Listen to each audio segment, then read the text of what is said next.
नमस्कार दोस्तों, insurance technical पर आपका बहुत बहुत स्वागत है। आज हम चर्चा करने वाले हैं एलआईसी के न्यू जीवन लक्ष्य प्लान के बारे में, जिसका टेबल नंबर है 933 एलआईसी ने इसे पुराने जीवन लक्ष्य प्लान 833 की जगह इस प्लान को लाया है। जीवन लक्ष्य पॉलिसी एलआईसी के मोस्ट पॉपुलर पॉलिसियों में से एक है। जैसा इसका नाम है जीवन लक्ष्य, वैसे ही इस पॉलिसी को डिजाइन किया गया है, अर्थात यह फैमिली के द्वारा तय किए गए लक्ष्य को पाने में फिनेंशियली आपकी फैमिली को मदद प्रदान करती है। यह पॉलिसी बीमा धारक को प्रोटेक्शन और सेविंग दोनों प्रदान करती है। यह एक नॉन लिंक प्रोडक्ट है, अर्थात यह शेयर मार्केट से जुड़ा हुआ नहीं है। यह एक लिमिटेड प्रीमियम पेमेंट का प्लान है, जिसके तहत बीमा धारक को चुने गए पॉलिसी पीरियड से 3 वर्ष कम समय तक प्रीमियम का भुगतान करना होता है।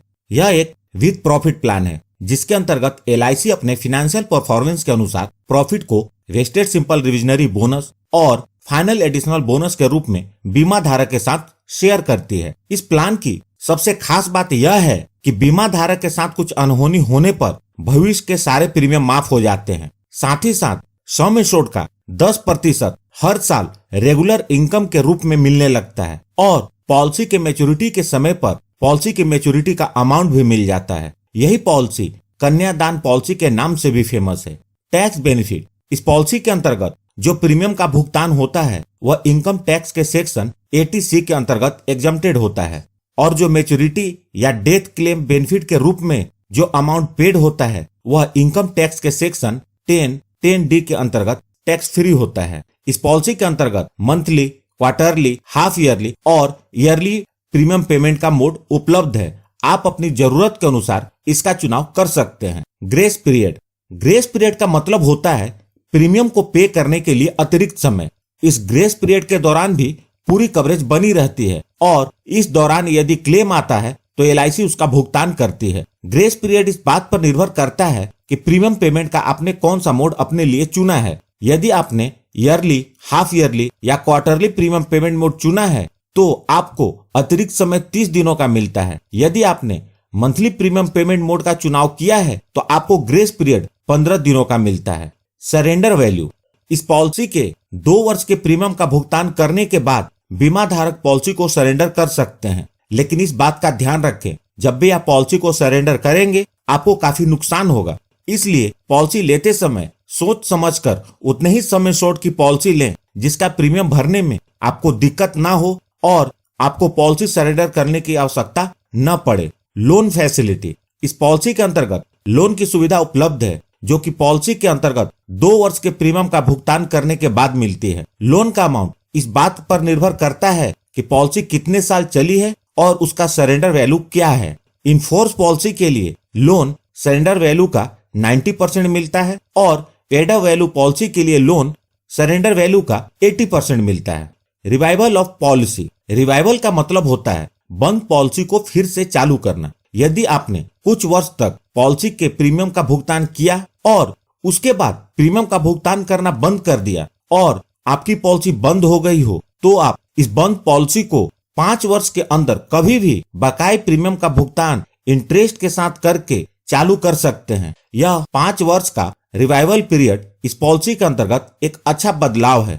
पेड अप वैल्यू, यह इस पॉलिसी की बहुत अच्छी बेनिफिट है, जिसके अंतर्गत यदि बीमा धारक ने कम से कम 2 वर्ष या उससे अधिक अवधि के प्रीमियम का भुगतान कर दिया हो, उसके बाद किसी भी कारणवश प्रीमियम का भुगतान करना बंद कर दिया हो, तो भी इस पॉलिसी की कवरेज खत्म नहीं होती, बल्कि पॉलिसी के लाभ घटे हुए सम एश्योर्ड के साथ जारी रहते हैं। दोस्तों, पेड अप वैल्यू की जानकारी बहुत ही जरूरी है।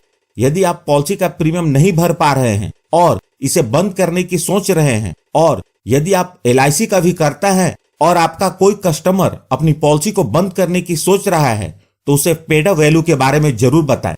मैंने पेड अप वैल्यू के ऊपर अलग से वीडियो बनाई हुई है, यदि आप उसे देखना चाहें तो देख सकते हैं। आइए अब बात करते हैं इस पॉलिसी को लेने के लिए आवश्यक मापदंड के बारे में। इस पॉलिसी को लेने के लिए मिनिमम एज एट एंट्री है 18 वर्ष, मतलब 18 वर्ष से कम उम्र के बच्चों को यह पॉलिसी नहीं दी जा सकती। यह पॉलिसी उसे दी जा सकती है जिसने 18 वर्ष कंप्लीट कर लिया है। मैक्सिमम एज एट एंट्री 50 वर्ष नियरेस्ट बर्थडे, मतलब 50 वर्ष 6 महीने से अधिक उम्र वाले व्यक्ति को यह पॉलिसी नहीं दी जा सकती। मैक्सिमम एज एट मैच्योरिटी वह है 65 वर्ष, मतलब 50 वर्ष के आयु के व्यक्ति को 15 वर्ष से ज्यादा का पॉलिसी पीरियड नहीं दिया जा सकता और 45 वर्ष वाले व्यक्ति को 20 वर्ष से ज्यादा का पॉलिसी पीरियड नहीं दिया जा सकता। मतलब इस पॉलिसी के अंतर्गत जो भी पॉलिसी पीरियड अवेलेबल है उसमें से उतना ही पीरियड की पॉलिसी दी जा सकती है, जिससे कि पॉलिसी की मैच्योरिटी बीमा धारक के 65 वर्ष पूरे होने तक हो जाए। पॉलिसी टर्म, इस पॉलिसी के अंतर्गत 13 वर्ष से लेकर 25 वर्ष तक का टर्म अवेलेबल है, अर्थात यह पॉलिसी 13 वर्ष से कम टर्म जैसे 5 वर्ष, 8 वर्ष, 10 वर्ष या 12 वर्ष के पीरियड के लिए उपलब्ध नहीं है। इसे मिनिमम 13 वर्ष के लिए लेना होगा और जो मैक्सिमम पॉलिसी टर्म है वह है 25 वर्ष। प्रीमियम पेमेंट टर्म, इस पॉलिसी का जो प्रीमियम पेमेंट टर्म है वह पॉलिसी टर्म माइनस 3 वर्ष है। मतलब यदि पॉलिसी टर्म 13 वर्ष है तो premium paying term 13 minus 3 equal to 10 वर्ष होगा। यदि आप 20 वर्ष का पॉलिसी पीरियड लेंगे तो premium paying term 20 minus 3 equal to 17 वर्ष होगा। मिनिमम सम एश्योर्ड, इस पॉलिसी का मिनिमम सम एश्योर्ड 1 लाख रुपए है, अर्थात आपको कम से कम 1 लाख के सम एश्योर्ड की पॉलिसी लेनी होगी। Maximum sum assured, maximum sum assured की इस पॉलिसी में कोई लिमिट नहीं है, लेकिन यह आपके इनकम पर निर्भर करता है। 1 लाख से ऊपर का सम एश्योर्ड 10,000 के गुणक में उपलब्ध है। राइडर्स, इस पॉलिसी के अंतर्गत 4 राइडर्स उपलब्ध हैं। पहला है accidental death and disability benefit rider, दूसरा एक्सीडेंट बेनिफिट राइडर।